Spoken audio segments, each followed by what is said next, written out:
Good evening. Welcome to Trades Talk. I am your host, Pop Culture Mechanic. Please call me Pop for short.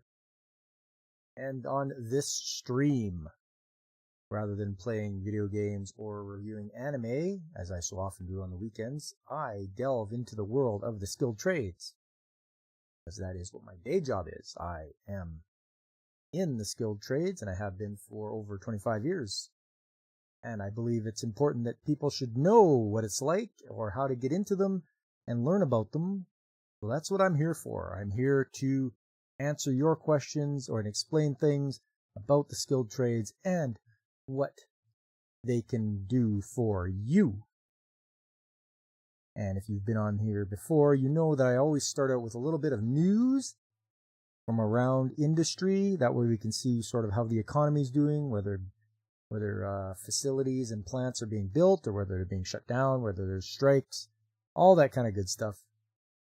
And that leads me into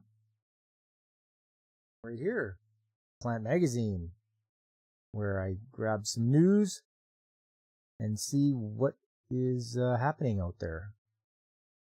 So I believe we covered a lot of the other stories, and there's only been one since on January the 22nd, which was yesterday. But I can always check that out and see what's going on with this story. It says Trivium Packaging awarded top ranking of platinum by EcoVadis. I don't know what EcoVadis is, but if we read it, we should be able to find out.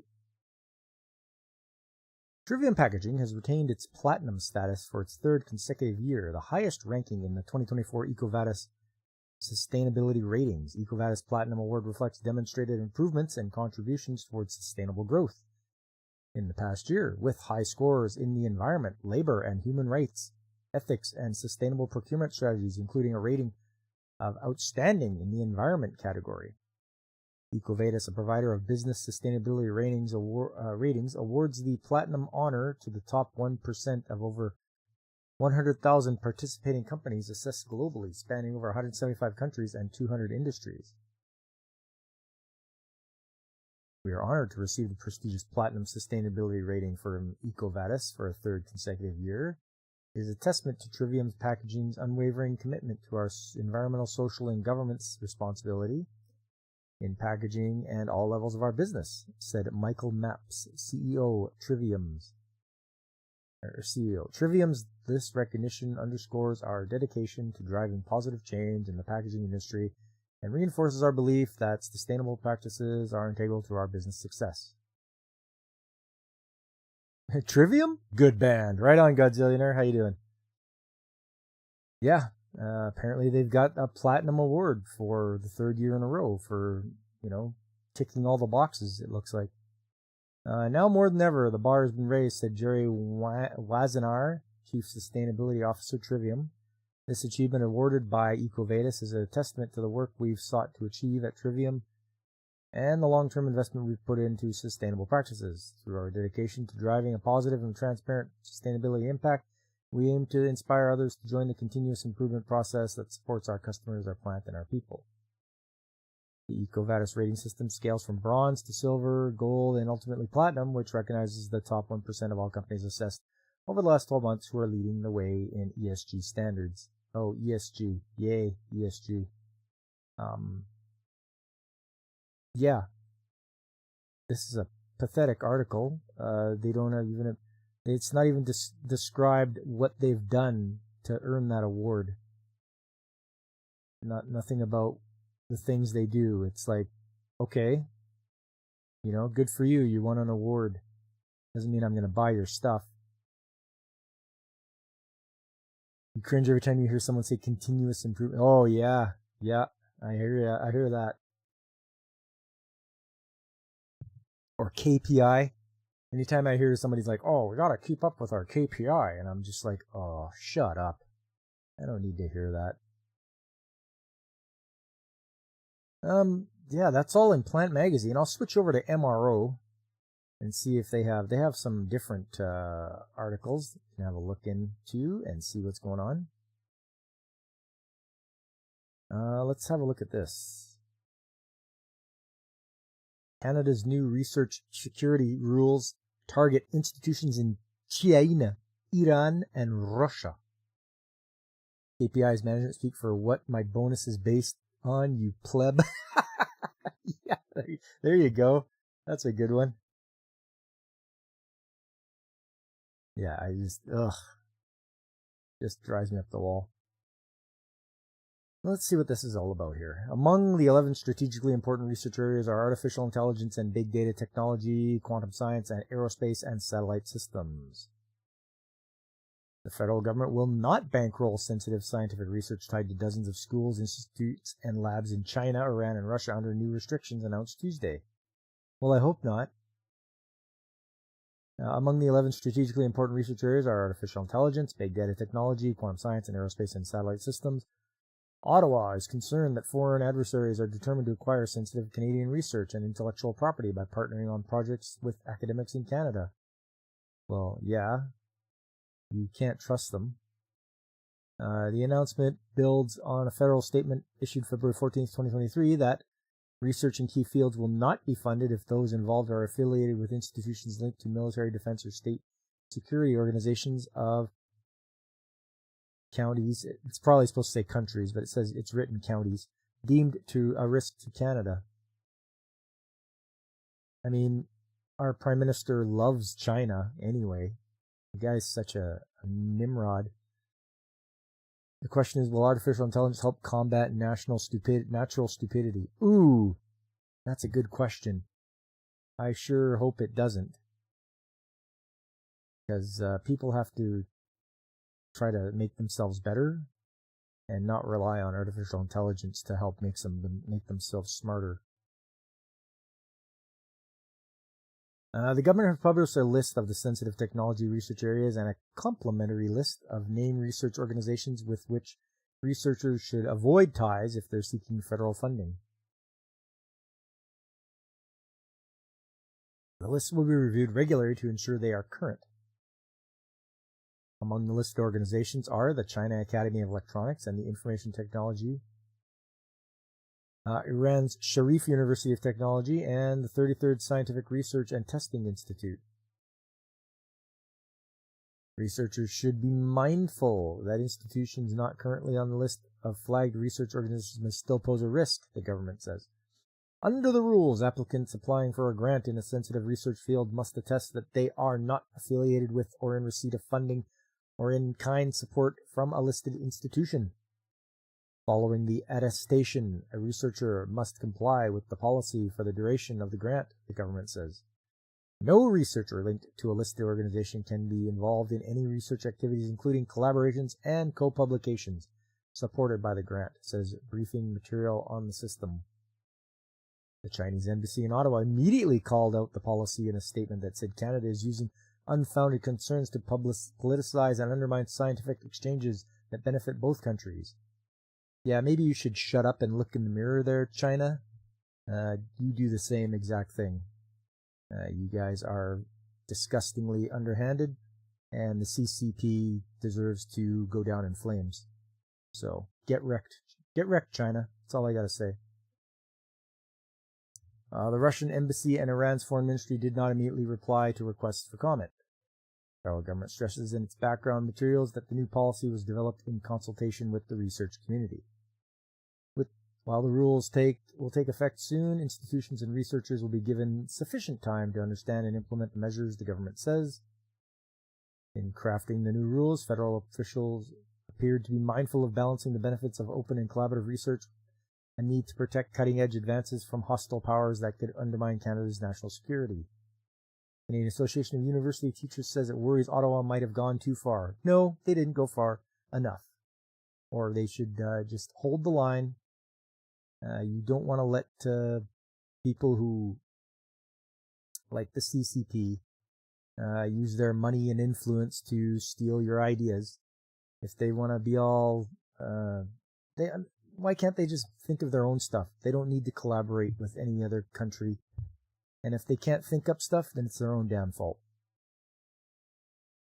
While clarity is appreciated and legitimate security risks may exist, COT remains concerned about limiting the global exchange of scientific research, negative impacts or academic freedom, and an overall chilling effect on certain research areas of import to Canadians, the group's executive director David Robinson said in a statement. Moreover, serious concerns remain about security agencies targeting academics from or of descent from the countries of concern. The group of large Canadian research universities known as U15 said the list will provide an additional resource to inform the actions already being taken by research universities, and that the large university will comply with the federal regulations. U15 universities remain committed to being internationally engaged, research partners, and fostering campuses that are welcoming and inclusive for people of all backgrounds, blah, blah, blah. The group's head said promoting a secure and open research environment will be vital to this goal.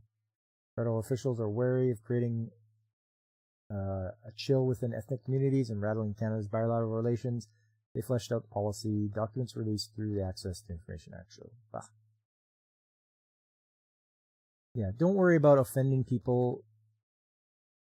They probably don't even care. They just want to just get an education and don't work with foreign countries that you don't trust. I mean, that's just it. Rubellite Energy releases fourth quarter production and results. All material handling calls for improved safety in non-standard lifts. Okay, what's this all about? AMH, All Material Handling, has added the Cartex series of lifting points and rotating hoist rings to its production product portfolio, ensuring that riggers have easy access to the right tools for the job when in non-standard load. Peter Bretter, CEO of Below the Hook equipment supplier All Materials Handling, said whether on a construction site, in a machine shop, or a manufacturing facility, there are two primary goals: move the load without damaging it and make it home safely at the end of your shift. Yes, that's what everyone's goal is.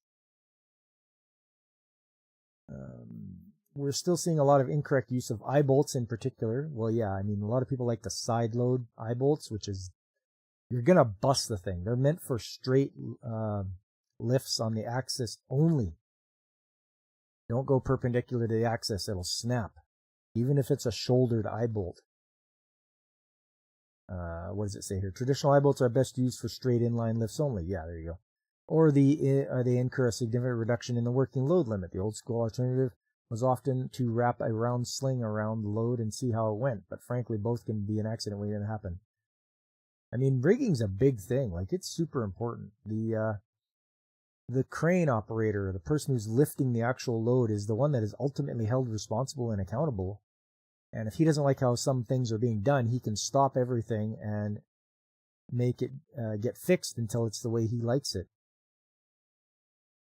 Because, I don't know about in the States, but in Canada, yeah, you get a big fine and you go to jail. So you don't ever want to have anything like that happen. Ultimately, stopping the lift and adjusting things and making things the way they should be is the most important, to have a safe lift and nobody will get hurt. While a sling and some hooks are usually suitable for a standard lift with easy connections, such as a shackle, a welded eye, or plate, a non-traditional lift like a large motor or a flat gear can be much more challenging. I mean, motors usually have built-in eye bolts already to lift from, but you're lifting just the motor. You can't lift it with a gearbox attached. You can't lift it with anything else. It's meant just to lift the motor. In these cases, AMH recommends rotating hoist rings, as they are specifically designed to lift from the focal point and keep the load centered. Traditional eye bolts can tend to side load, yes. Using the right swivel hoist ring and rotating eye bolt means there is no more second guessing the reduced working load limit of a standard eye bolt because it is not an inline pull. The load is easily checked as it's forged into the product and does not change. There is no more shimming the shoulder to get proper lift angle, which can happen with traditional eye bolts, or worse, risk having lousy positioning and causing a failure. Contractors are increasingly focused on enhancing safety. While a swivel eye bolt has slightly higher price than a standard eye bolt, there's nothing compared to the human and financial cost of an incident that causes injury or even death. Yeah. Those threads pull out. Calcs are actually a lot easier than you think. Yeah, okay. I wish they had given us a picture or something of it, what it looks like, or where to go to look at one, because, I mean, we could probably go to All Materials Handling and see what they got going on there.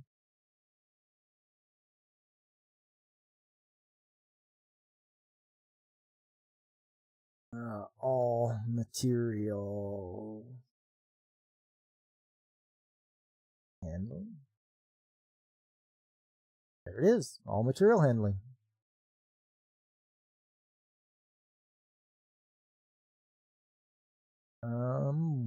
Let's see.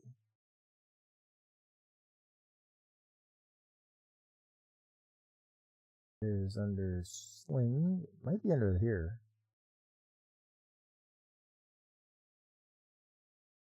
Rotating eye bolt with ring. Rotating eye bolt, heavy lift swivel. Rotating eye bolt. Oh, what the heck do they call them?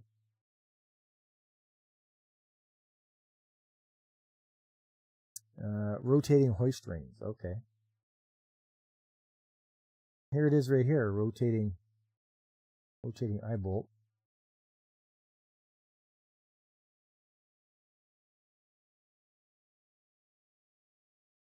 You spec'd out similar before. They're nice. Right on, Godzilla there. Yeah. Grade 100.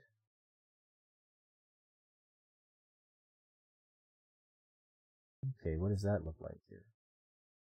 Come on, Internet.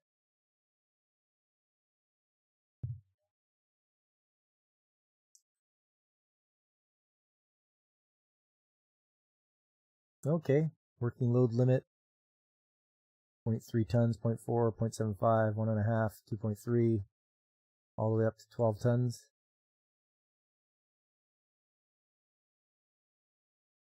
Not much else on it, really.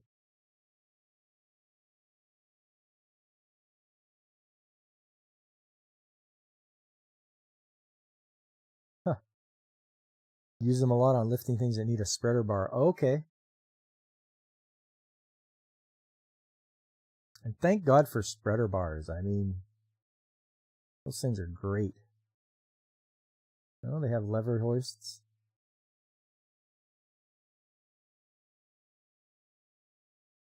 Alloy chain, fittings, lifting accessory. Oh yeah, plate clamps. Look at that. I used to use plate clamps a lot when I worked at the steel fab shop. Okay. Well, if it makes it better and guys can make things safer, you still have to size things out because people always underestimate the size they need. You need something that can handle the weight of what you're lifting. And you don't want anybody to get hurt. You don't want the machine to be damaged either, because that's a bad scene all around. You might as well just go home. Like if something like that happens, you're not working there anymore.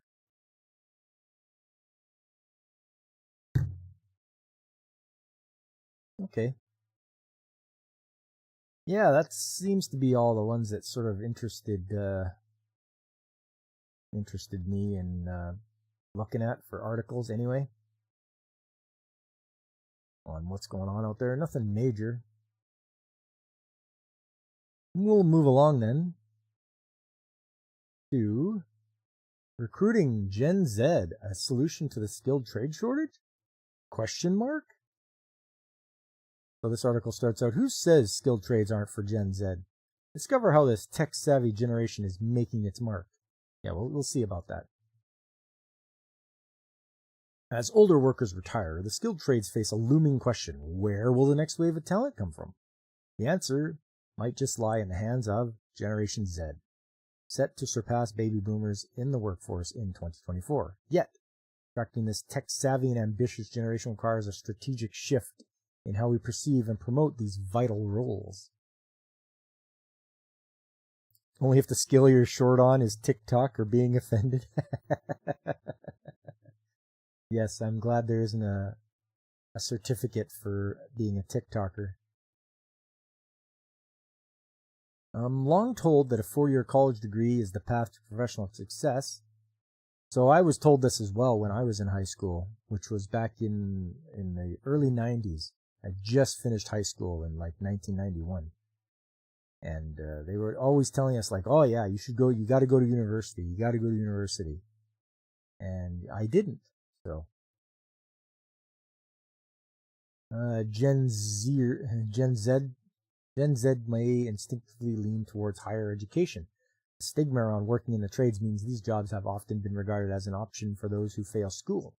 However, the narrative is changing. With the soaring costs of university education, the skilled trades emerge as a viable and lucrative alternative, offering a different kind of professional fulfillment. So how can you communicate this to a generation who grew up in a digital world?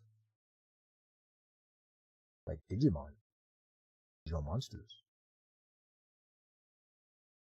Okay. Offer apprenticeships and on-the-job training. Gen Z may not bring years of experience, but they do bring a fresh perspective and the ability to learn quickly. Apprenticeships give young people the opportunity to gain work experience, pick up skills, and earn at the same time. In turn, companies offering such programs often enjoy lower recruitment costs, a more diverse workforce, and higher retention rates. And through continuous on-the-job training, these young workers can upskill within your business as their career progresses. It's a win-win. Promote standout company benefits and values. For Gen Z, strong company values and a good work-life balance are an expectation, not a nice-to-have. To distinguish your company from competitors, consider.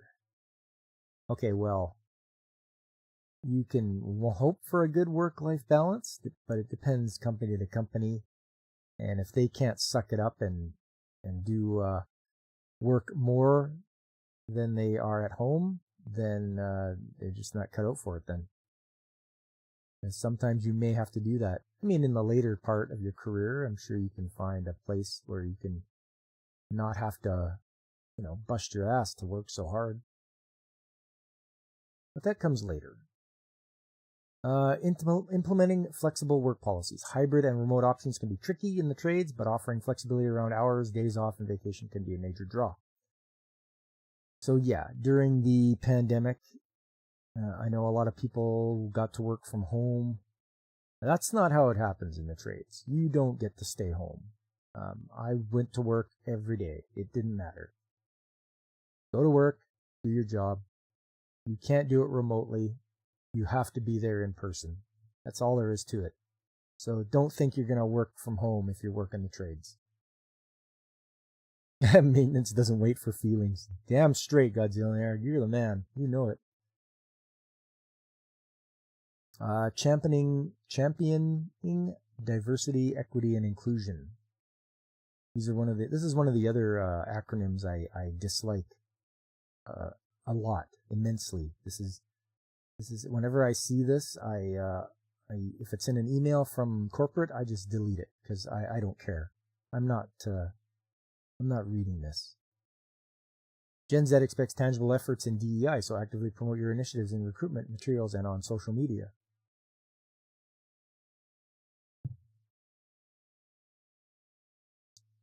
Speaking to DEI, just one last thing. I don't care who you are, what you look like.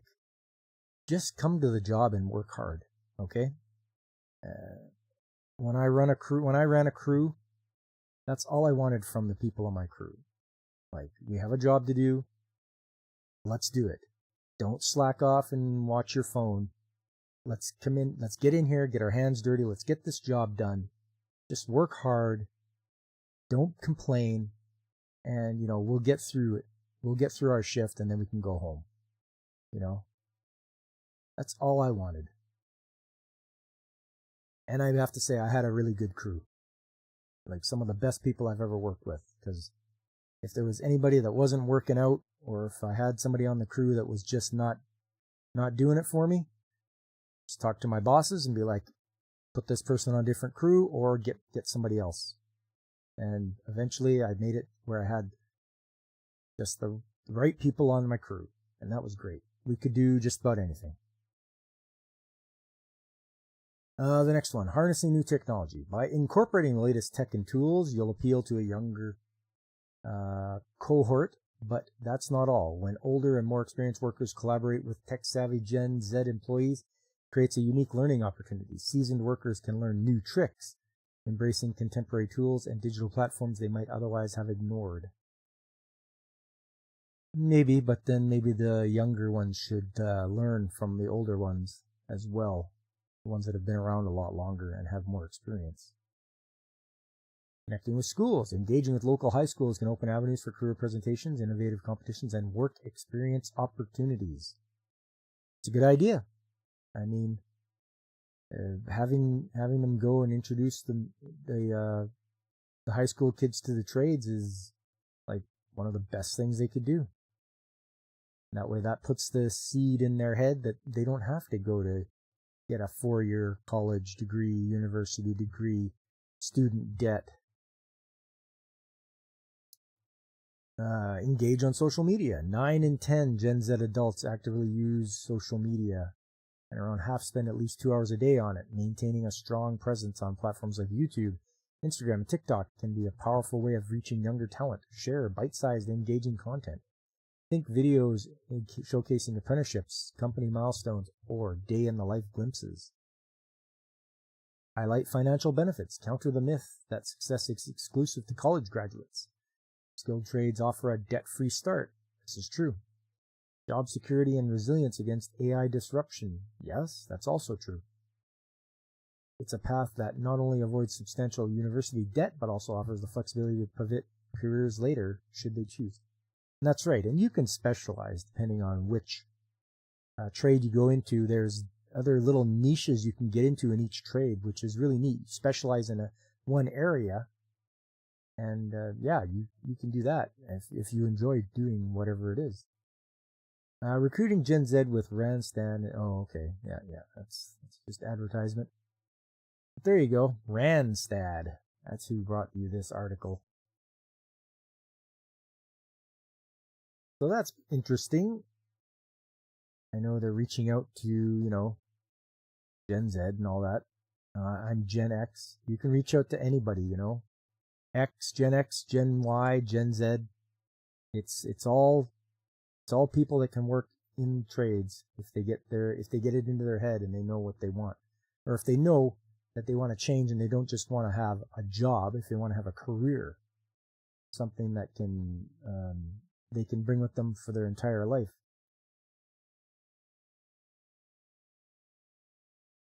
So I remember when I went through the resume writing for getting into the trades, well, here is when you've gotten in your foot in the door and you're going to have a job interview.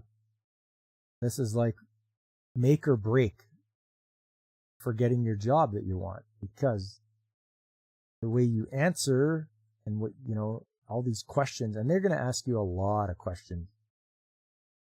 Like,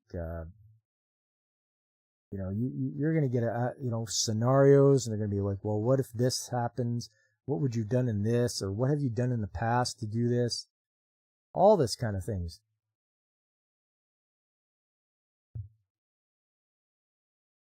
So it looks like most common job interview questions. Something like, tell me about yourself.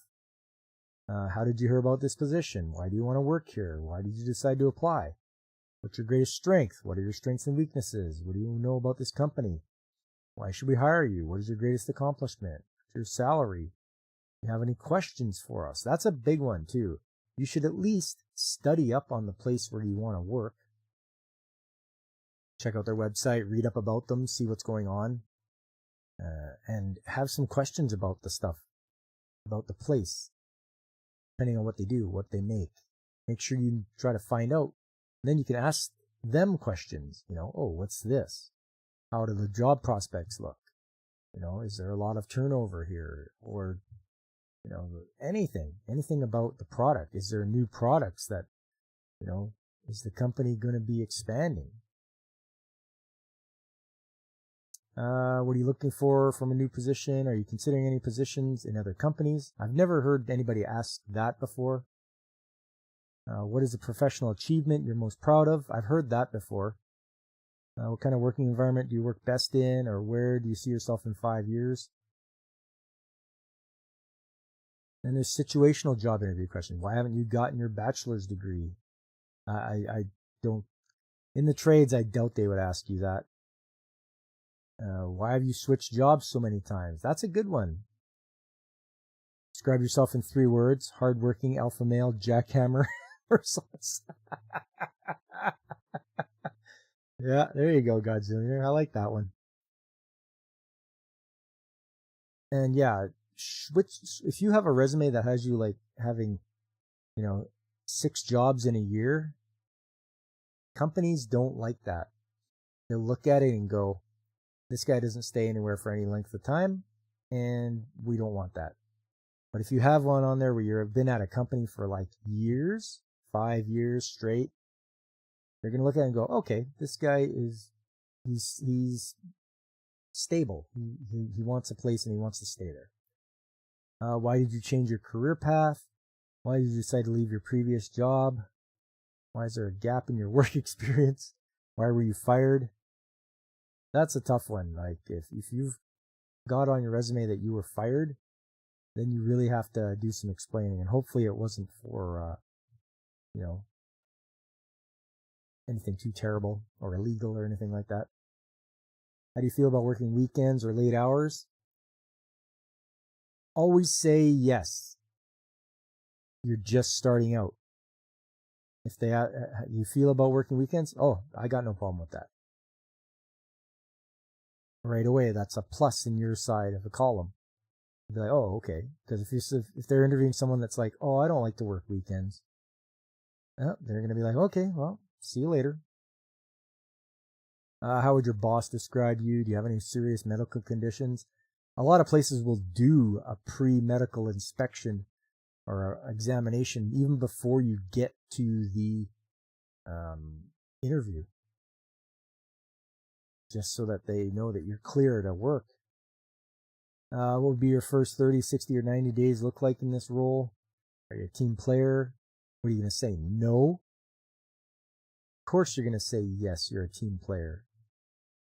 Or you say, well, I can work well with a team or by myself.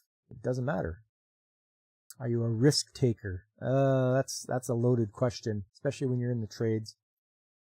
I would say if they're asking you, are you a risk taker? No, I don't. I'm not going to risk my life or anyone else's. How do you deal with pressure or stressful situation?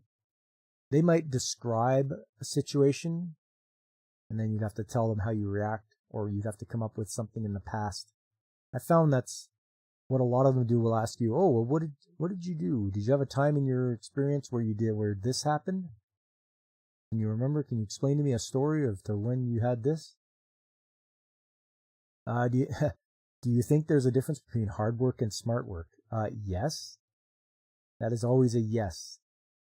You can work hard and not get anywhere, or you can work smart and make progress. How quickly do you adapt to new technology? You always let them know that you're very well adapted to like new stuff that comes out. You're not averse to trying new things, new technologies. You learn quickly. Do you have any interests outside of work? Yes. For God's sakes, tell them yes. You don't live to work. You work so you can live. Tell them about your hobbies. What you like to do. I mean, when they ask me about mine, interests, I'm like, oh yeah, I collect old coins and I read lots of books, and I didn't tell them I was on YouTube or anything like that, but that's just something we keep quiet in Pop's world. What do you think our company organization could do better? You're gonna criticize or critique the company before you even work there? I don't know about that. Then there's behavioral questions. Give an example of how you have handled a challenge in the workplace. Yeah, that's more like of what they're gonna ask. Give an example when you performed well under pressure. Give an example when you showed leadership qualities. I mean, there you go. Those things right there. I've had those questions asked to me before.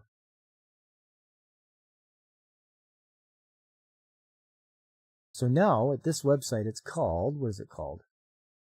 Novo Resume. And they give you, here's the question, and then they tell you how you should try to answer this. Like tell me something about yourself. A good rule of thumb is to structure your talking points as follows. Briefly introduce yourself. What's your name? How long you've been working in your profession? What do you love about your job? What are your top 2 to 3 achievements that are relevant to the job you're applying for? Make sure, make sure everything you talk about is relevant to the job you're applying for. Right? Don't go off on a tangent with something that has no relevance to it, because they'll just be like, this guy doesn't know what he's talking about.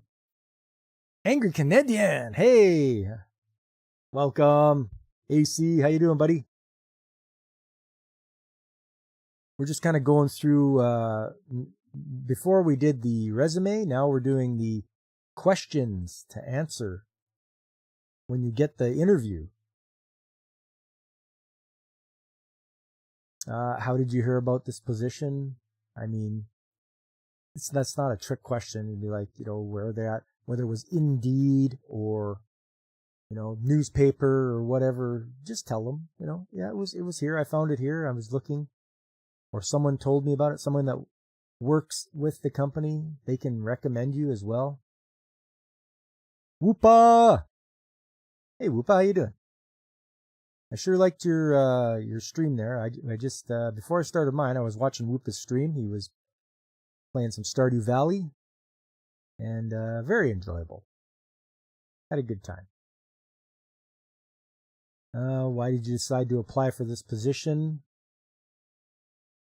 I mean, most of the time you can talk about, this is just my idea, but you want to move up. Well, you can, what I said to them when I applied for my job is that I made it as high as I could go, and I wanted to go higher up the ladder. And I thought that taking this job would help me achieve my goal of, moving higher up the ladder. What are your biggest strengths? I mean, you got to think of this for yourself. You have to come up with something. You're like, what am I really good at? Or ask, someone that knows you, what do you think are my biggest strengths? And they can probably tell you. They're a little more objective. And they'll say, oh, well, you don't, you persevere, you don't give up, you analyze the situation and you take the best course of action presented to you. And then make sure you have some examples.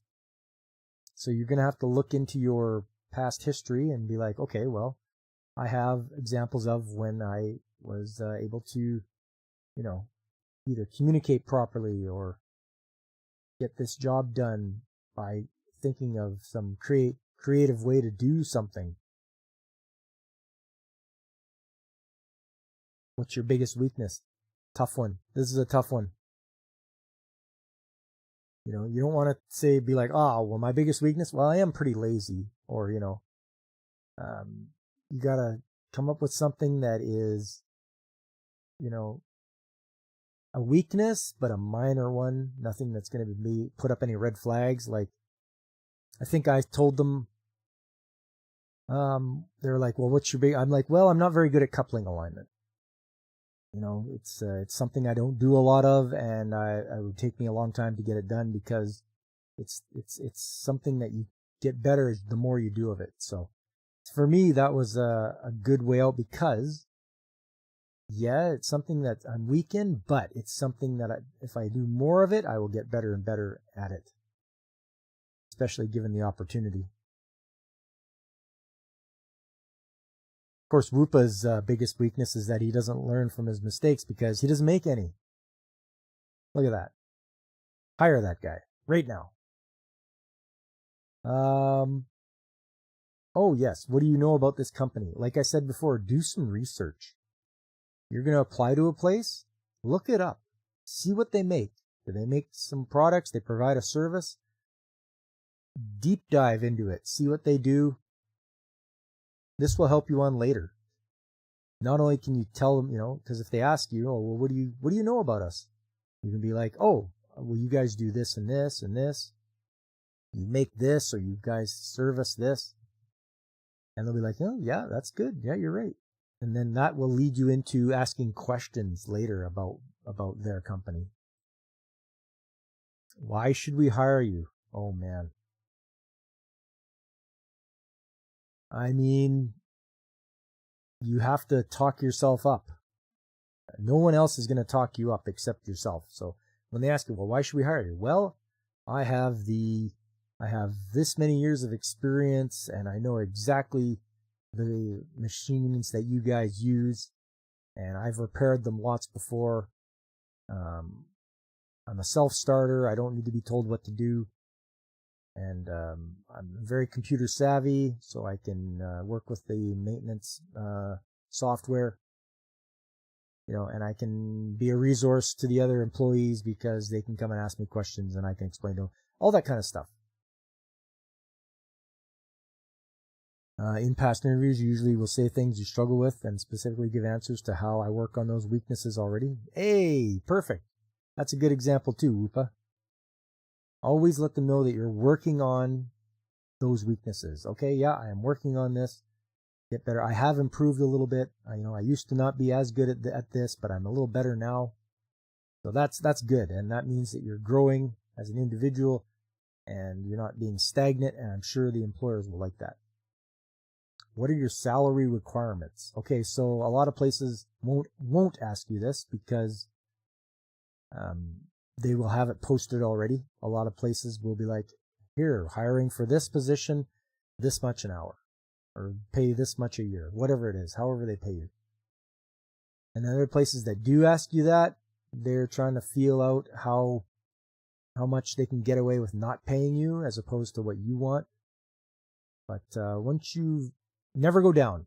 Never go down. If you're coming from a job that pays you $20 an hour, don't tell them you're going to take 18. Go for 25. And then if they offer you 22, you can be like, oh, okay, yeah, I'll take that. But yes, that's what I think. Number 9. Do you have any questions for us? So this is a good one. This is because you've done your research into their company. You might have some questions for them. You gotta, maybe one or two. You don't want to you don't want to inundate them with lots of questions or a big, long explanation. Just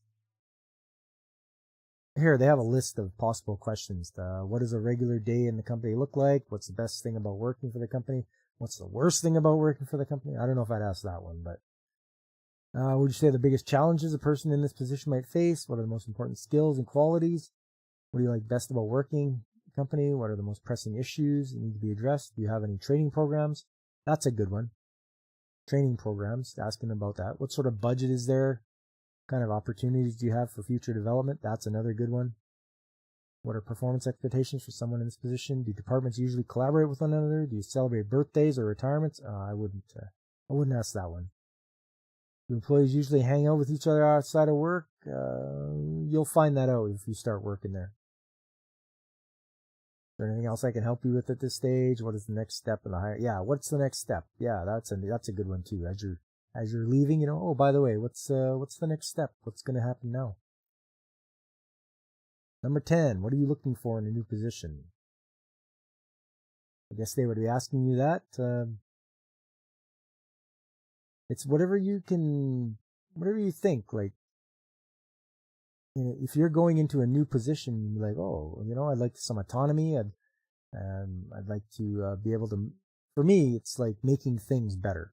If you're in the maintenance profession, as like I am, not only is it required that you repair equipment that breaks down, but also make things better. If you see something and it's constantly breaking down or it's having trouble, do yourself a favor and think of ways to make it better. You should be able to figure something out. There's always that way. Looking for a place to lay low and let the heat die down? New challenges. Yeah. You guys don't have a background check, do you? No reason. No, but yeah, if you can make things better, like we had a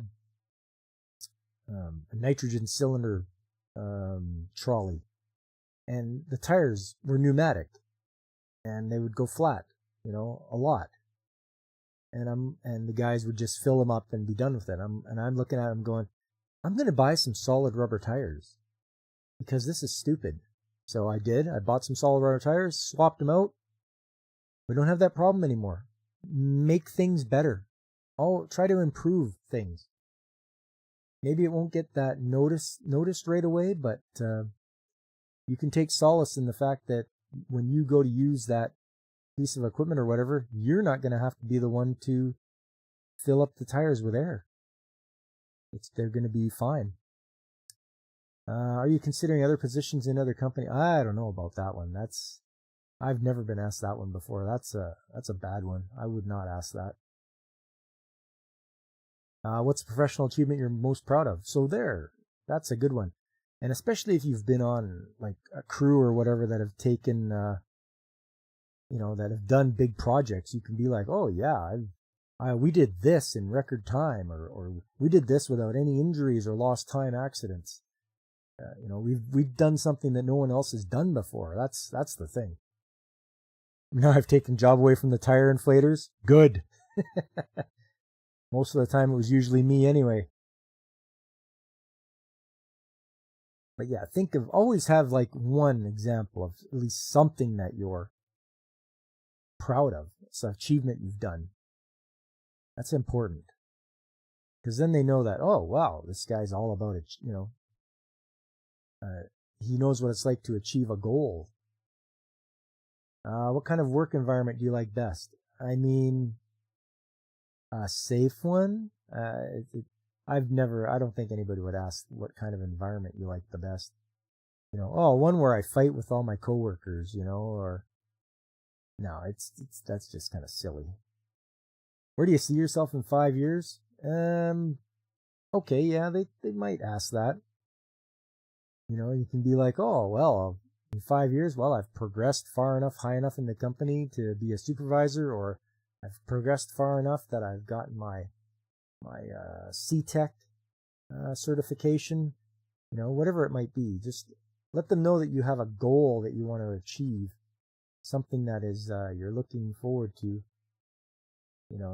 something like that. That way it's just like, you're not just going to be like a mouth breather for the next 5 years. You're going to be, what do you call it? You're dynamic. You're going to take the bull by the horns, You're going to make some improvements over the next 5 years to yourself and to the company. Oh yeah, here we go. The situational job interviews. Why haven't you gotten your master's or PhD? No, we'll skip that. Why have you switched jobs so many times? Yeah, that's like I said before. It's like, it says companies tend to be skeptical because you're a job hopper, you're unqualified, or you get bored easily. So they're not going to want to hire you if that's the case, if they get the idea that you're just jumping from job to job. Why did you change your career path? Well, in the trades, it really won't be a career path that you're changing. And if you're an electrician, you're going to be an electrician, and you're going to work for an electrical company. So,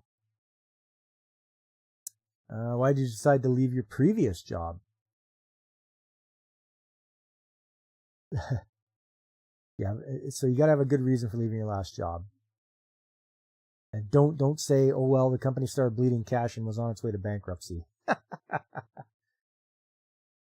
Problem with the where do you see yourself in 5 years question is my real answer is usually not here. Yeah, don't say that. Don't say, you can think it, but don't say it.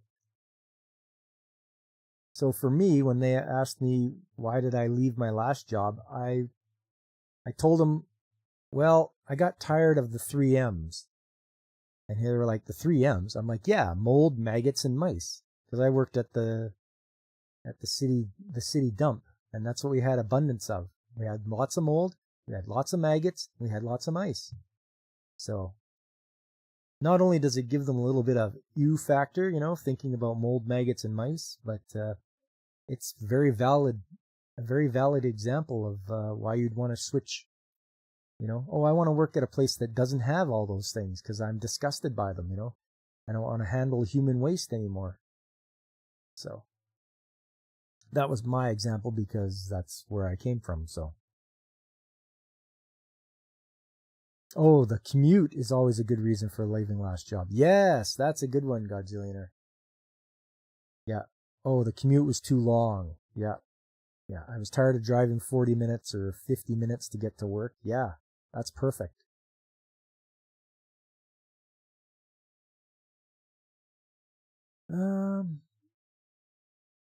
Let's see, what else we got here? Oh, plenty of reasons of why I wanted to leave this job when I start looking in.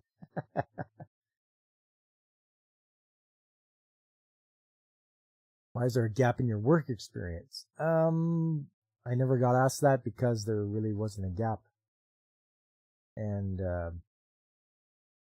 I only do the past two companies on my resume anyway, and there's no gap between them. If you go back 20 years, almost 30 years, then yeah, there'll be a bit of a gap there, but that's okay. Like maybe a couple year gap. Why were you fired? Now this is only if you've gotten fired from your last job. So we'll just skip that. How do you feel about working weekends and late hours?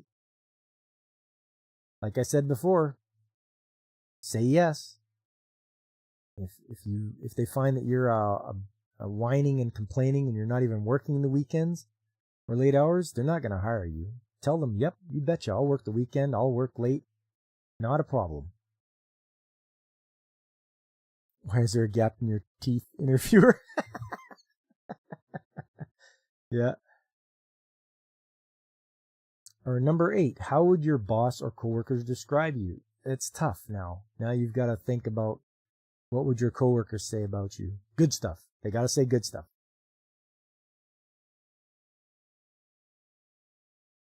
Number 9, do you have any serious medical conditions? They'll find that out. Like I say, so a lot of them do a pre-job medical exam. So they'll find stuff. What would your first 30, 60, or 90 days look like in this role? That's a tough one. I don't think I would have been asked that one. He can really hold his liquor. Yeah. What are your coworkers? Well, he can really hold his liquor. You ever seen him drive to work after? Number 11. Are you a team player? Yes. Don't say no. Yes. Yeah, I can work well. I work well in a team or solo. Doesn't matter, really. Number 12, are you a risk taker? No. Don't say you're a risk taker. You don't take risks on the job, especially if you're in the trades. That's the way to get hurt or hurt people. I don't know what they're talking about here, but if, maybe an office job or whatever, or are you like dealing with stocks and bonds, or you're a risk taker? Like, don't even. How do you deal with pressure or stressful situations? I mean, the job pressure to get things done in a timely fashion. If things are broken down and you have to get this machine up and running, and you have to just take a deep breath and say, yeah, well, I'm going to just focus on what I'm going to do, and I'm going to concentrate and get the job done. Hey, Alice, how you doing? You were a risk taker? You would stand on pallets even when the handbook said not to? Gasp! That's blasphemy! You like to live on the edge? It's dangerous. But yes, dealing with pressure and stress, as long as you don't lose your head, as long as you can stay calm, you'll get through it. You'll get through the job. You prefer hard work or smart work? You should say both. Sometimes you have to work hard, but as long as you're working smart about it, you'll get your job done. How quickly do you adapt to new technology? You have to always express to them that, yeah, I'm not afraid to learn new technologies. I find it fun and enjoyable. And right away they'll be like, oh, good. This guy or girl knows what he's talking about. So yeah, don't ever tell them that you don't like change or you don't like to learn new technology, because they'll just pass you over. Do you have any interests outside of work? Yes. Don't just tell them that you work and that's it. You have to, you have to have some sort of hobbies or interests or whatever, Oh, I collect stamps. I read books. I like to go fishing. I like to go hunting, all that kind of stuff. You like to go camping when you're not at work, whatever.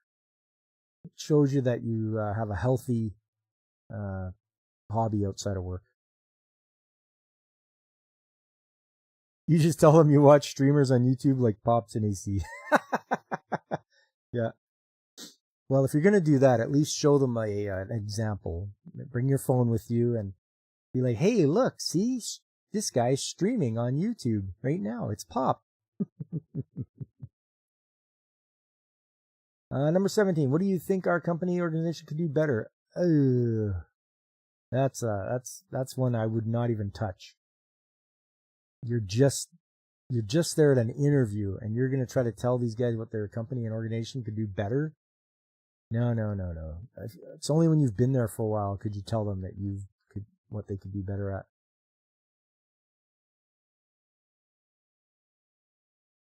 What do we got here? Oh, give an example of how you handled a challenge in the workplace before. So now you have to think into the past of your previous jobs that you've done.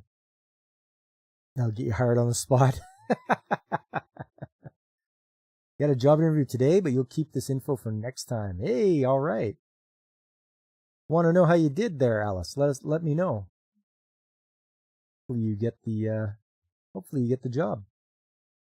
Pop culture mechanic, eh? He's a great tradesman. When can you start? Yeah, just my endorsement. I endorse this person. But yes, handling a challenge in the workplace before, so you have to think back to your previous job where there was a challenge, depending on what kind. Sometimes they'll give you a specific challenge and what you did to accomplish it. So that's what you have to come up with. Give an example of when you performed well under pressure. So that's another good one. Was there a time when there was a high stress event going on and you were like, man, I gotta really knuckle down and get this done? Some people crack under pressure. They can't handle it. Some people thrive under it. Other people, they can take a bit of it. And then as long as they get the job done, they're like, relax. They called you back and want to hire you, just waiting to settle on an hourly wage. Nice. Just a grocery clerk job. Hey, that's fine. It doesn't matter what it is. Grocery clerk, good enough to start, I'm sure you'll have a good time. You'll learn lots of stuff, and I know you'll work hard. And then, it's, if you think of it as a stepping stone to the next job. That's all. Sometimes you have to think of it that way. There's jobs out there that are just stepping stones.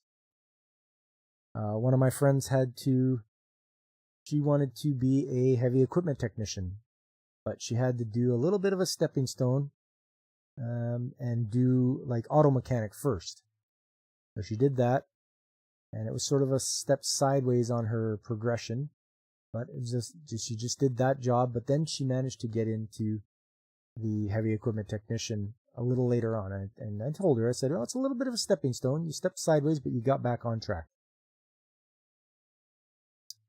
Number 3, give an example of when you showed leadership qualities. I mean, Yeah, I mean, sometimes people can step right up and, be leaders and take charge. Sometimes other people don't want that responsibility. They don't want the pressure that comes with being a leader. So that's another tough one. I was a crew lead, so I was like the leader of our crew. So I was already in that position, and it was just for the simple fact that I had the knowledge of the facility. I had been there a long time, about 15 years, and people respected my opinion and the knowledge that I had and my work ethic. So when I asked my crew, like, "Hey, we've got to do these things," they were like, "Yep, okay." And so I could just be like, "You do this, and I'll do this over here." So it's just you don't know until it happens to you, whether you have leadership qualities or not. But you always want to try to show the employer, the potential employer, that you do have those leadership abilities, and you're not just a follower or someone who's just lackadaisical and doesn't take their job seriously. But there you go. There is some of your questions and answers when you're doing a job interview. They can be quite extensive. I believe the interview I had for the job I'm at now, it went for 5 hours. So it was quite a long interview, very lengthy. There was a tour involved, so I got to tour the facility and ask questions there as well. So it was quite the experience doing that. Okay, well, how about picture time? Picture time, picture time. Everyone's excited for some pictures. Let's see, what do I have for you guys? Oh, did I ever show you the... Yeah, that is insane, Alice. Yeah, it was. It was pretty crazy. But the longer the interview, I believe the better it is for you. So, that was an in-person interview. I did have a phone interview before that, and the recruiter on the other end was like, "Well, your resume pretty much speaks for itself." And he was like, "Yeah, we'll get in touch with the plant manager and we'll organize an in-person interview." So that was the in-person one was the one that took 5 hours. But yeah, you're right. That's exactly what happened. All right, let's do this. This.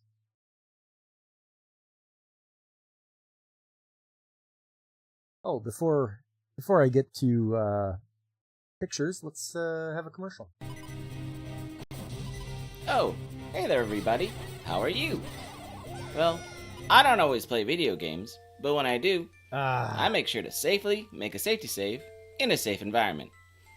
And if you don't know how to make a safety save, well then make sure you check out Pop Culture Mechanics, 9 a.m. Mountain Time and 10 a.m. Central on Saturday mornings, where you can learn how to make a safety save that you might be so excited you could dance if you wanna. So, come on and check out Pop Culture Mechanics on Saturday mornings. Going to see you there. Bye. Finally! Yes! Whew! My God! All right. A little bit of shameless plug there for my Saturday game streams. Remember, always do a safety save. It'll keep you from having to start at the very beginning of the level again. Okay, so what you're looking at right here, this is a hinge for a gate. And it's broken. Like, this gate broke while I was trying to climb down the ladder.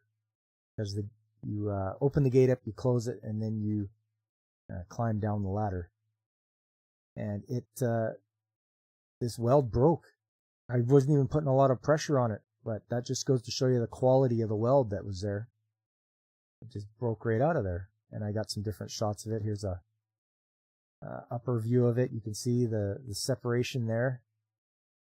Right, there's my feet on this part of the deck, and then you can see down below there is the lower part of the deck, and there's the ladder. You open the gate up, climb down the ladder.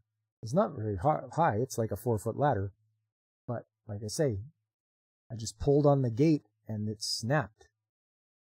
So that is troublesome, to say the least.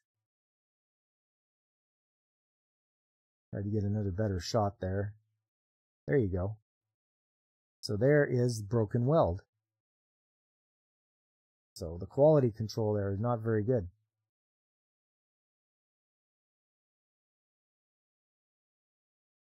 So there I opened up the hinge just to show. I had to take these pictures because you have to show use it as proof when you show the safety officer or whoever it is, like, hey, look, this thing broke, and I didn't do anything to cause it to break any worse. So this thing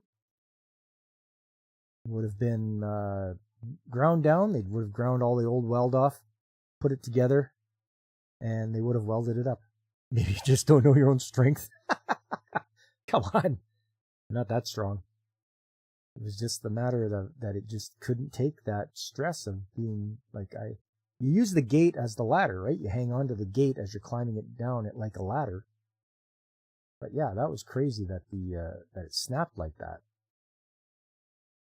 And you can see the stairway there. So you walk up a set of stairs, you hit the landing, and then you climb up the little ladder. Yeah, it's nothing too crazy. I mean, and all I was doing was I was up here and I was doing checks on it's called a trommel screen.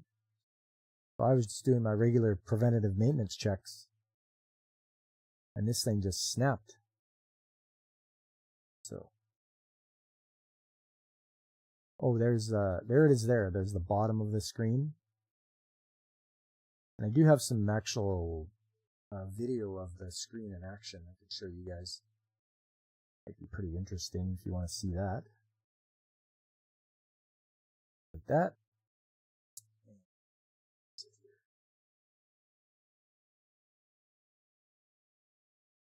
This one.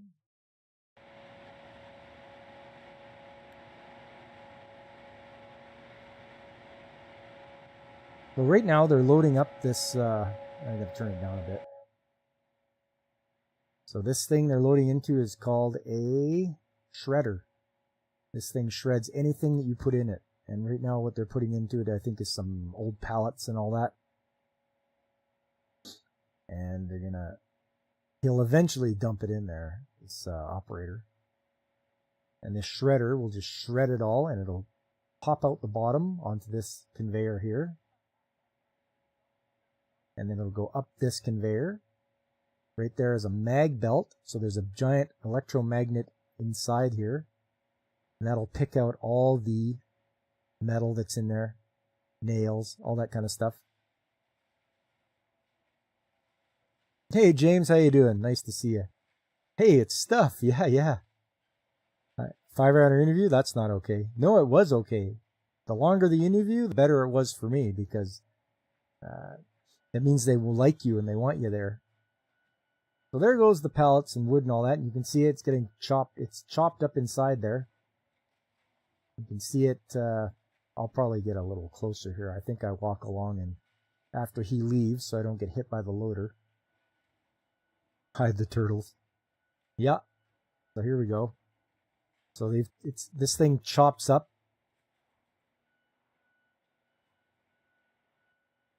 See, there you go. Yeah, it's all chopped up. And then it goes up, and there's by the mag belt. That'll get rid of all the metal. And it gets dumped in there, and there is the trommel screen. So this is a giant rotating screen. And you can see everything's getting filtered out through the holes in the screen by size. There was a tour of the place in that. Maybe there was a pit stop at the break room. Oh yeah, for sure. But what if you don't like them, or if there's something or something about the job? I mean, that's the best time to find out. When I was there, I could talk to the operators and such and see how they liked it. So, and as for me, it was a great opportunity because the fellow I was replacing, he was retiring. So you know it's good at a place where a guy is willing to work there for. Now this guy had worked there since he'd been there for 40 years, and he was going to retire. So most of the time, people don't retire in the place that they worked at. So I knew that was probably a good place. How long have I been at this place for? So this place, if you're talking about this place, I was there for 15 years, but I'm not anymore. I decided that I didn't want to be there anymore because they weren't doing what I thought they should do for maintenance and such. And I'd pretty much reached the top of where I could reach. So now I don't work there. I work at a chemical plant. So a chemical plant is a lot better, I think. Yeah, you're working with chemicals and all that, but it's better than working with human waste. If you're walking around the floor, that's different versus being in offices and conference rooms. Yes, James, exactly. It's yeah, it is. It is way different.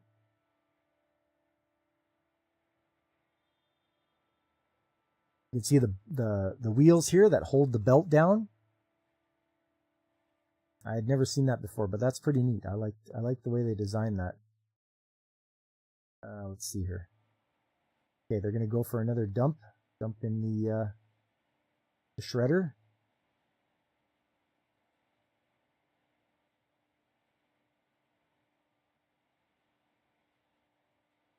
So this guy will eventually, come on.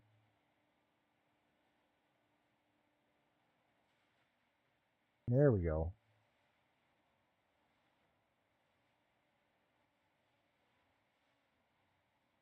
Go, and then it comes along, and then there's the rotating screen underneath. And eventually stuff will reach there and get dumped into it. And anything that's bigger than these holes here will get dumped out the very back. I can't remember if I took a picture or took a video of that. But that stuff that's coming out there, it's very small. It's pretty small stuff, and the bigger stuff will go out the back as discards.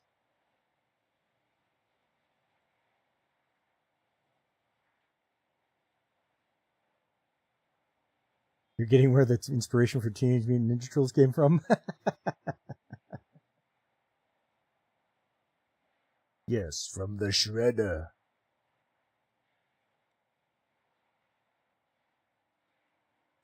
Yeah, I'm pretty sure I check out the back end of this thing.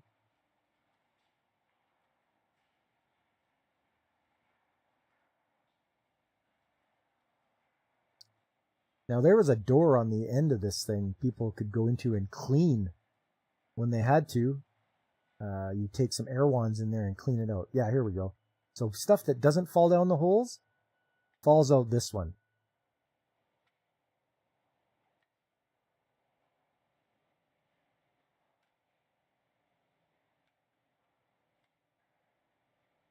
You were told that this is not true. The name came from focus group meetings. Really?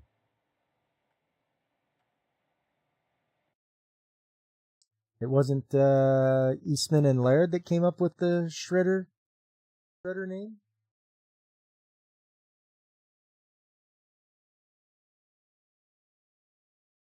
Well, let's see.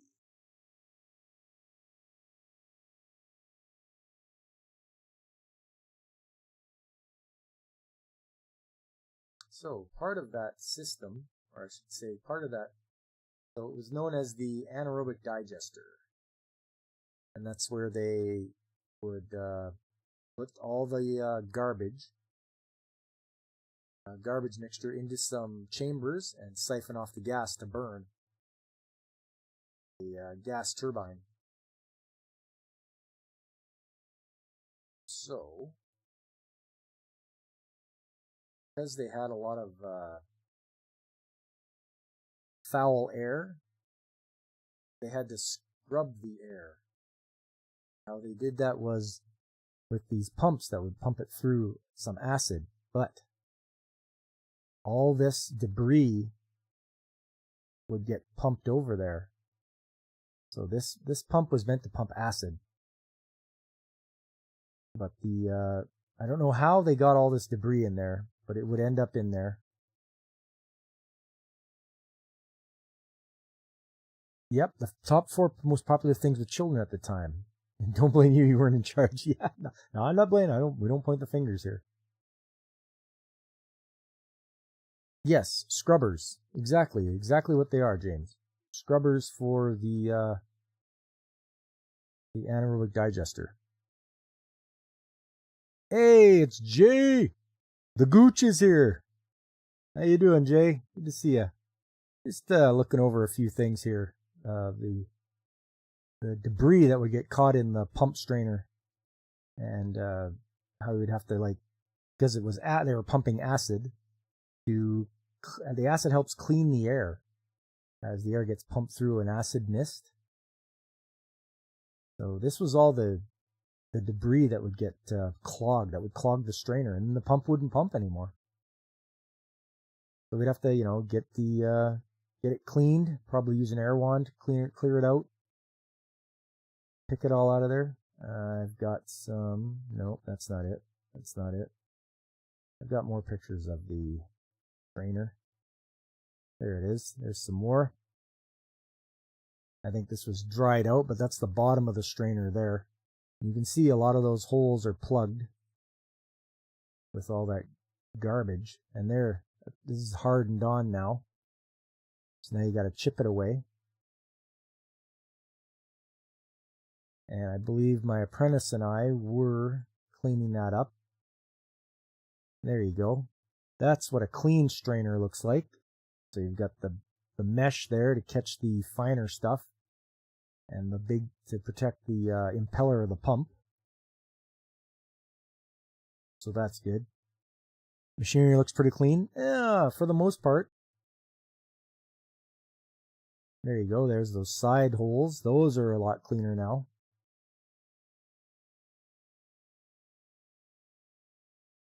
Yeah, I thought I had a picture of the actual pump. It's in place there. Let's see what I got. Yeah, there we go. So that strainer that I showed you guys is where was it again? Okay, right here. So that strainer would be down in here. This says right there acid. So here is the container that would have the acid that they would pump. There's the pump itself, the motor, and then the impeller will be down in there. You've worked in places everything was moderately greasy, grimy. Yeah, I could see that. And as you could see, full face mask, face shield, and chemical coveralls are required to work in the area. So, and yeah, that thing says scrubber. That's one of the scrubbers there. So you had an acid scrubber and a base scrubber. Oh, where'd it go? There we go. Basic scrubber right there.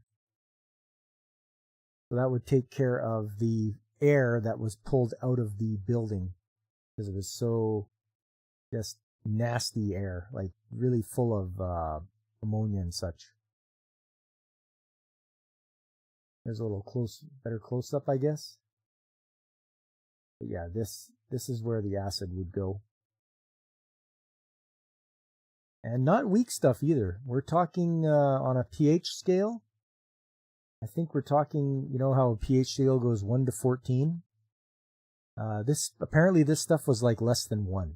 We're talking like in the decimals for how corrosive it is. So that's crazy. A little better shot of the whole area. They had to put up this scaffolding to make it easier for us to reach all this equipment because they didn't build anything in the first place to help us, you know, get around and maneuver around the equipment. You know, big oversight on theirs, but they were probably trying to save money.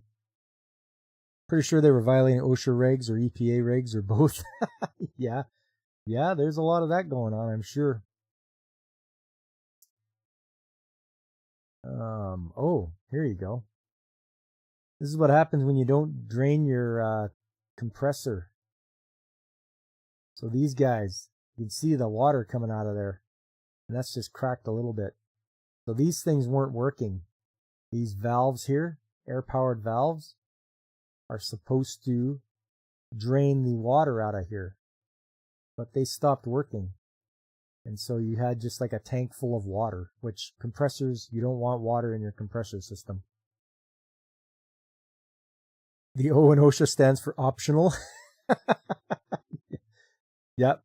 Godzillionaire, you got it. Mine eyes, the goggles, they do nothing.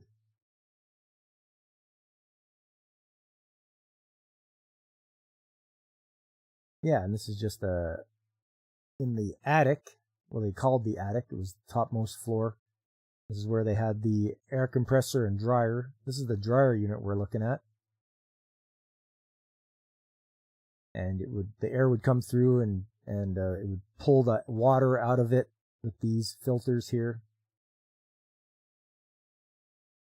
And I believe inside here, I think it was a refrigerated unit, so it would it would knock out all the water in the air and make it nice and dry, because you always need dry air for running your instruments. And I was just taking pictures of the direction and where the piping went.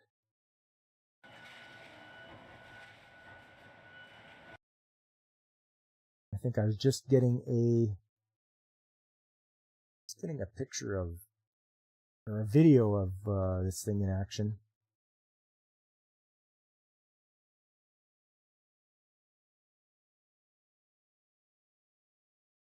You like the signs? Yeah, they're all right. Just a quick overview video of on there.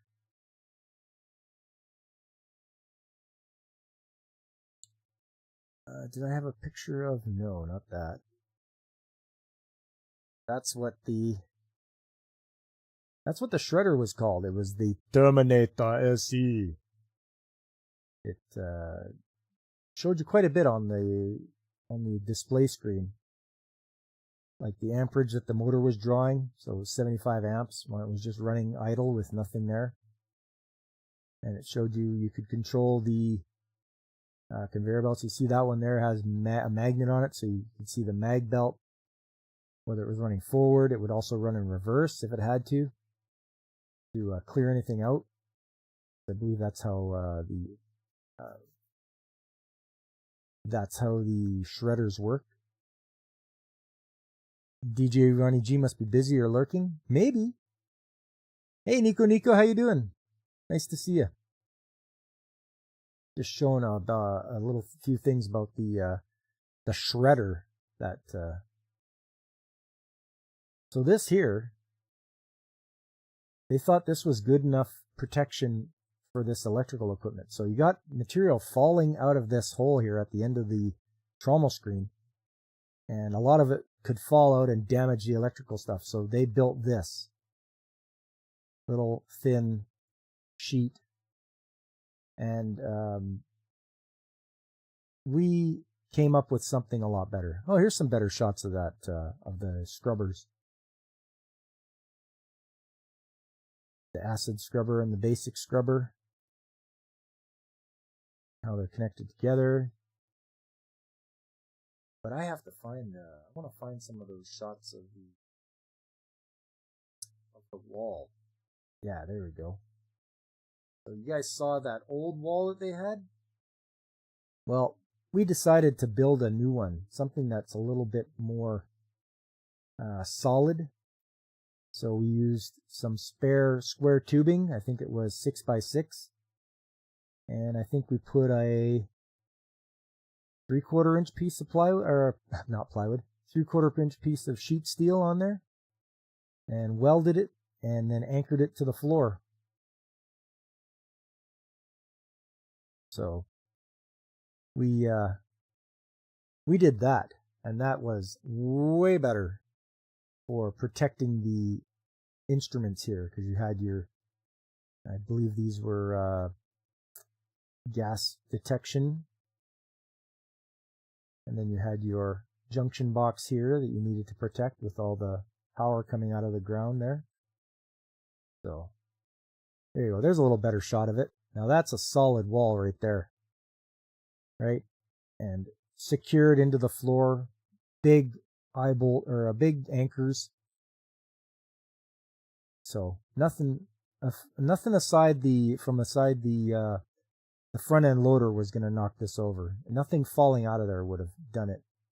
Yeah, the front end loader could have pasted it, but then that's the operator. Do you have to get it authorized before putting up? Nope. The guys, the supervisors or the head guys came and said, you guys need to build something stronger for this. And we're like, okay. So we went ahead and we had authorization to go and do it.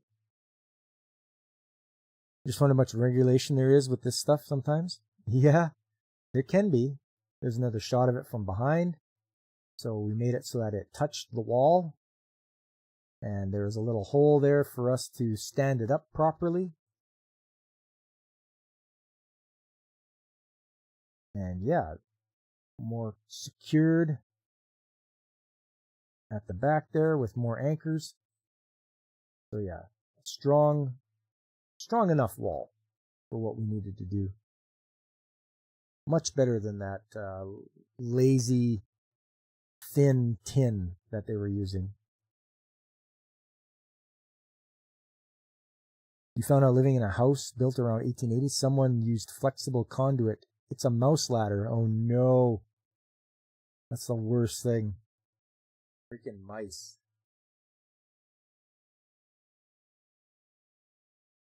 But yeah, that's some of the things that we had to deal with in the anaerobic digester.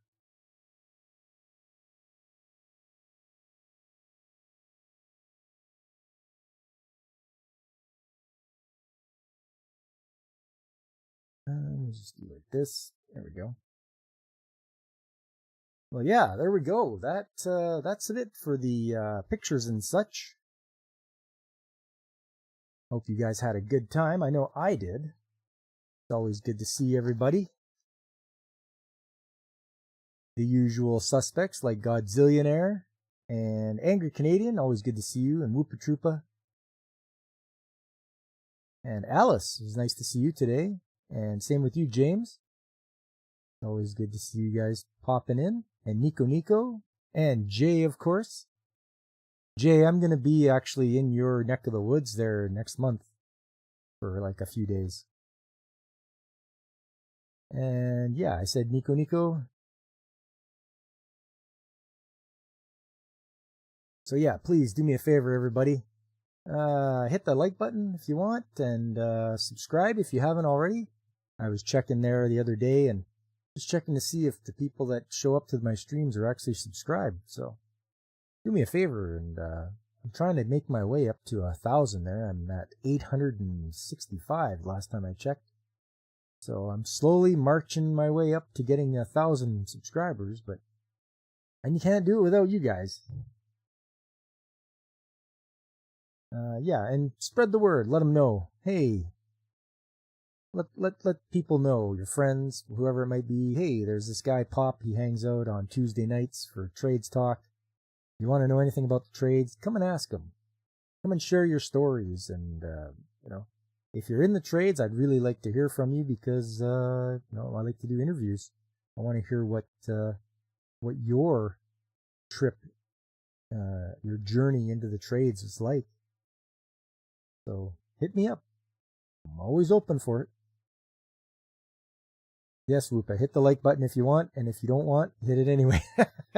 Or else we'll face the wrath of Rupstotska. What France thought would stop Germany, they thought wrong. Yes.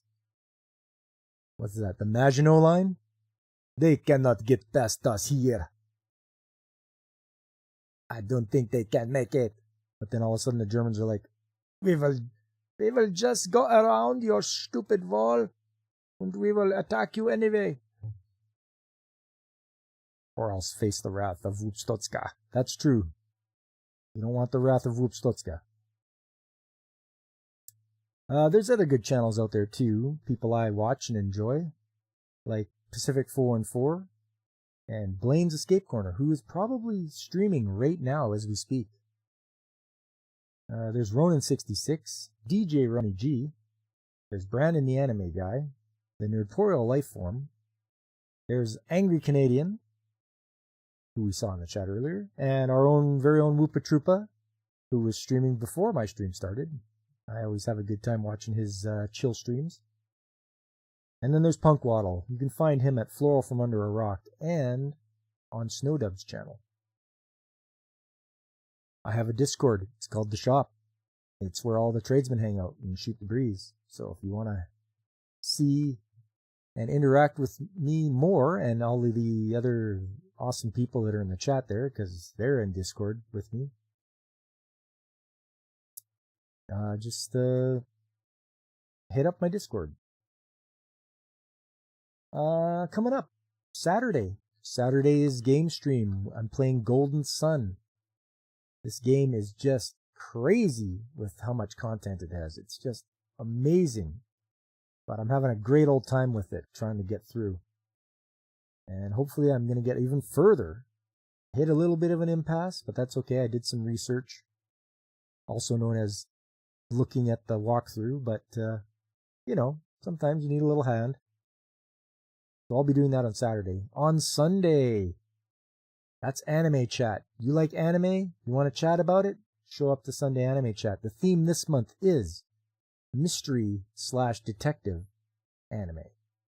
So it's probably something that, if you like Sherlock Holmes or those kinds of things, you show up and watch. And hopefully I can expose you to some animes that maybe you haven't heard about before. That's what I like to do. Finally, it's circling around to Tuesday again, and once again, another trades talk will happen. I will explain to you what the trades are like, how to get into them, what to expect. I'll show you some pictures, show you some videos. We can have a good old talk about being in the skilled trades and how the shortage is one of the gravest emergencies we're having in this time right now.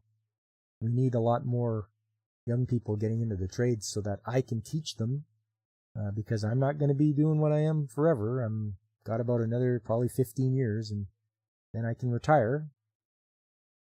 And someone's got to take my place, and hopefully they will have an enjoyment of the trades like I do. I really enjoy the trades.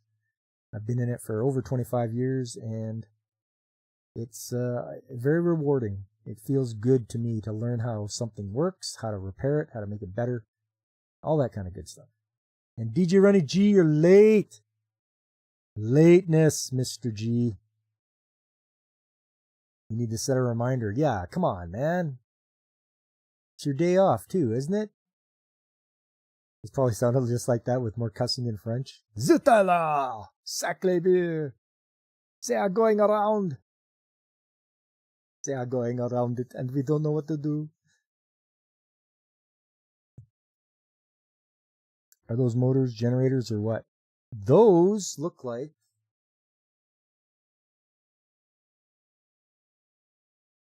Yeah, I mean... I just grabbed this off of like a Google image search, but I think they're generators. They look like they could just be... Yeah, really old ones. Look like flat belt driven ones. Just from looking at that. I'd have to zoom on the picture a bit more. yeah, very old generators.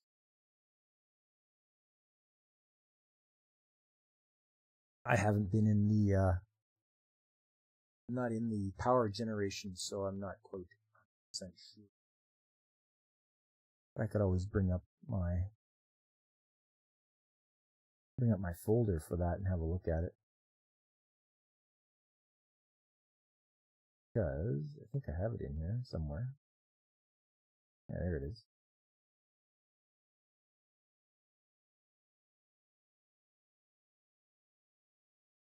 Yeah, they're definitely decommissioned, that's for sure.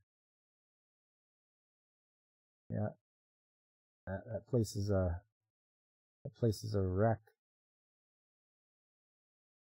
Yeah, flat belt pulleys. Yep, you bet. Before the invention of V-belts, it was all flat belt pulleys. So the V-belt was very revolutionary, the way it transferred power and all that. Very good method. I'm glad they got away from flat belts. Yeah, you'd have to make sure that you have a nice crown pulley or whatever, and it was riding square to it. Oh man, crazy. Yeah, V-belts. Highly underrated as being a good source of power transmission. Oh, speaking of which, I should show you guys one more thing. One more thing. Kind of miss the sound of those old big deer twins. Yeah, I bet. Oh, I should show. I was going to save it for next time, but you know what? I'll show you guys this time.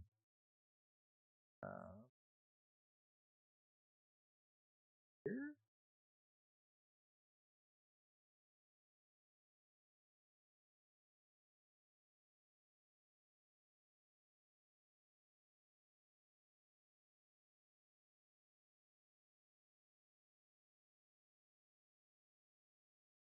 Trying to find something for you guys.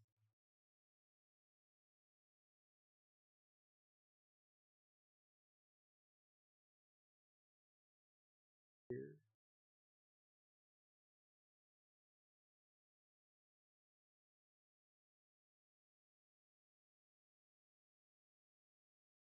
Working.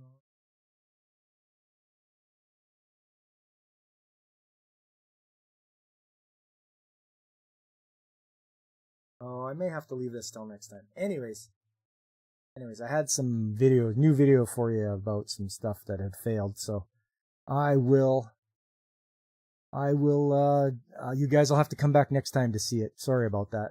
Yeah, I'm gonna have to find it. I'm not as well organized with it, so. One Fast Dak 2 or 2 has one of those old deers on his channel. Okay. We got two about these on Tuesdays. You have a YouTube reminder, you forget. I mean, yeah. I don't know how well YouTube reminds you guys about streams, but check out my Twitter, or they call it X, but I will always call it Twitter. I don't care if somebody calls it X. It will always be Twitter in my books. My Twitter handle is at PopCultureMech1, I think. I think that's it. I'll check just to make 100% sure. I always do notifications on my Twitter, so if you follow me on Twitter, it is, I'll show you guys here. Boom, there we go. If you go to at PopCultureMech1, and if you follow me on here, you will always get my updates, because I always post when I'm going to be on stream. And I also have my YouTube community channel, or community thing, and I always post on that as well, just to make sure. So yes, every Tuesday, unless I get called into work, but every Tuesday. Every Tuesday will always be Trades Talk Tuesday. And I hope to see you guys the next time. I am going to be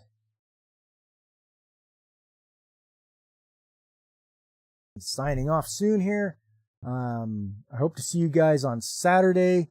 Saturday is game day. Come on out. It's morning crew.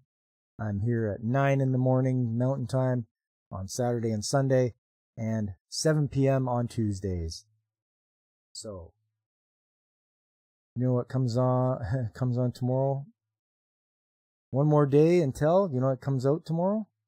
Oh, you talking about the Macross book, DJ Ronnie G? Is that what you're talking about? I've been seeing somebody on Twitter really hyping that one up. I'm glad you're excited for it, DJ. Yeah, right on, man. I can't wait too, you know, as well as being in the trades, I am an anime fan, a long time anime fan from the late 70s and 80s when I got into it. And yeah, Macross is one of my favorite ones for Switch, PC, and PSX. Yeah, there we go. Let's go. Right on. Yeah, I'm hyped for that. I hope you guys are too. But that is enough out of me tonight. I really appreciate you guys coming by. You guys are awesome. I have a great time. And I hope you did too. Also tomorrow you're making a special appearance on Floral from Under a Rock. Yes. So on Wednesday you could go watch Floral from Under a Rock. They are puppets, kind of like Muppets. And they have a good old time. There's Floral himself, Punkwaddle, Mrs. Flu, and they have a good old time. So if you got the time, tune into those guys. And I believe they are at, well, I think it's 6 o'clock my time, 6 p.m. Mountain Time. Or is it 7 p.m. Mountain Time? I forget. Anyways, you just type in Floral from Under a Rock, you'll find it. You guess there's a Cowboy Bebop movie in movie theater? Oh, is it the animated one from 97? If it is, or 97 or 98, go see it in the theater. Excellent, excellent movie. Cowboy Bebop, one of the great shows. You know, my wife, Mrs. Mechanic, and I, we watched it, and very enjoyable. From the music, the animation, the story, it was good, really good. Anyways, I got to get out of here. You guys are great. I hope to see you all soon. Until then, I've been Pop, and I am signing off.